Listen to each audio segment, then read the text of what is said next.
दर्शक नमस्कार, म विश्वास सुवेदी। दर्शक के भदौ 23 को त्यो नरसंहार भूल थियो कि योजना? बीबीसी को एउटा एक्सक्लुसिभ रिपोर्टले नेपाल प्रहरीको भित्री रहस्य खोलेको छ, जुन सुन्दा तपाईको आङ जिरिङ्ग हुन्छ।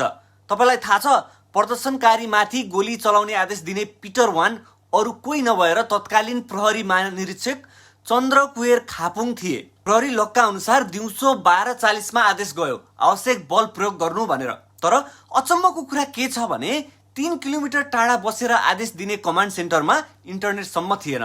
फिल्डमा के भइरहेको छ भन्ने नदेखिकनै हचुवामा गोली चलाउन भनियो। परिणाम 17 वर्षीय श्रीएम चौलागाई, जो स्कुलको झोला बोकेर ताली बजाउँदै शान्तिपूर्वक निस्किँदै थिए, उनको टाउकोमा पछाडि गोली लाग्यो। 34 वर्षीय विनोद महर्जन सहित 19 जनाले सोही दिन ज्यान गुमाउनु पर्यो। अर्को दिनसम्म पुग्दा यो संख्या 77 जना जति पुग्यो।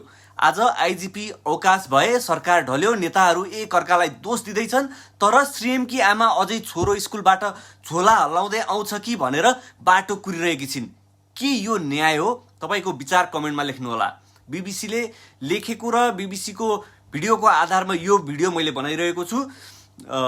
तपाईहरुको अमूल्य प्रतिक्रिया चाहिँ कमेन्ट मार्फत व्यक्त गर्नुहोला।